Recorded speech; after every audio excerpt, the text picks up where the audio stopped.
prítok. Toto je prítok. Tam to musí bublať. Pod tým košom proste, aby rozbialo ten papier. Hej. A vlastne ťahá z tej sekcie, z tej štvorky, ťahá sem do tej prvej. Potom sa tam robí taká kaskádka v tom strede.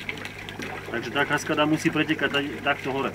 Takže odtiaľ ide sem a potom prepadá spodom, vytláča vodu hore, voda zase preteká do tej trojky, zase spodom a vytláča ju hore. A odtiaľ teče tam krajom do tejto sekcie, kde sa vlastne baktérie okysličujú a tam sa aj rozmnožujú. Takže musí to bublať tuto, musí to bublať tuto, musí bublať sítko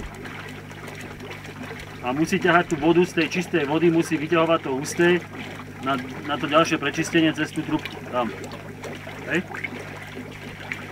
Robí sa tam kalová skúška, zobere sa litrový odmerný valec alebo odmerka, nabere sa z tejto sekcie, kde to bublá, nechá sa to pol hodiny odstať a po pol hodine zistíme, koľko si vlastne toho hustého sadlo, toho aktívneho kalu, aké je to husté.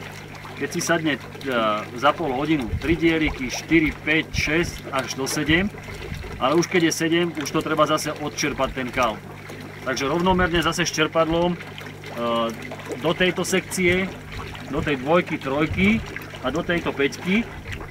Odtiaľ odoberáme približne tak po pol metri, odoberáme z týchto troch sekcií vodu, až kým sa nedostaneme na 50 cm, ktorých tam vždycky nehávame dole na spodu. Toho hustého. Bo vlastne to husté, čo tam ostáva, je vlastne násada tých baktérií. Takže potom, to sa robí každý mesiac, by sa to malo každý mesiac urobiť taká kalová skúška, aby sme zistili, že ako nám tie baktérie pribúdajú. Raz za čas treba povyberať, toto sa bude tvoriť také, môže niečo vyplávať hore, takže také nejaké sitko, treba to z vrchu pozoberať odtiaľ. Lebo potom máte to sitko špinavé a vám to odtiaľ nepreteká.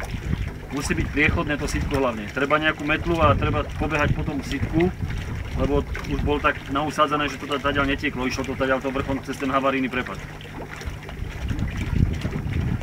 Pri tom rozbiehaní tej čovky, ako teraz zase, tá čistička musí ísť zase non-stop, bez časovača.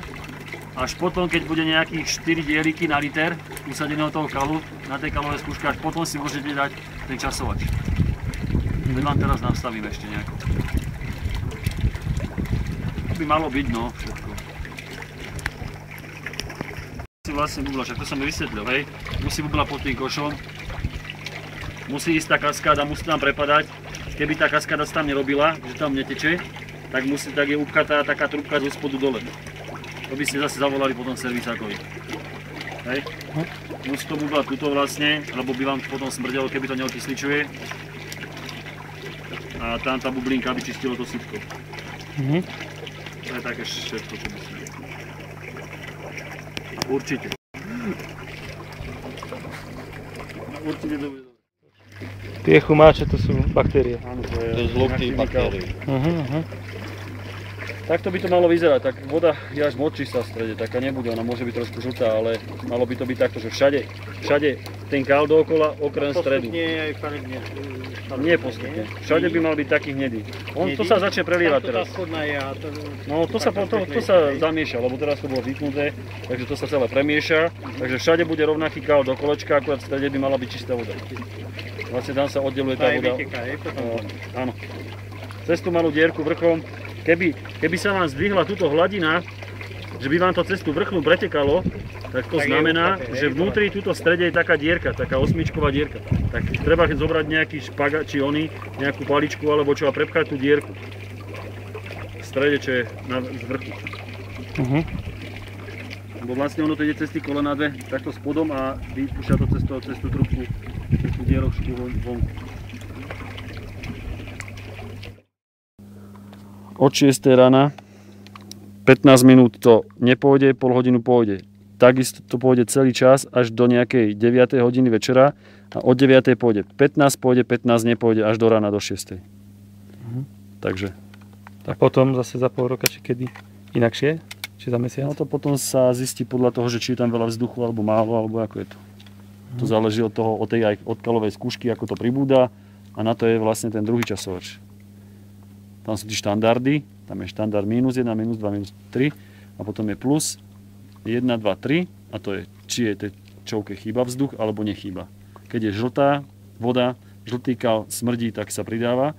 Štandard +1, +2, +3. Keď je kal dobrý a je taký vločkový veľa, tak sa uberá na programe. Do mínusu, akože sa uberá vzduchu. Lebo tí vločky, oni na seba naviažú vzduch a potom plávajú po vrchu. Dobre. Potom treba si nastaviť, keď sa to bude nahadzovať, tak treba, keď sa to tam bude dávať, treba si nastaviť ten čas na tých hodinách. Hej. Dobre.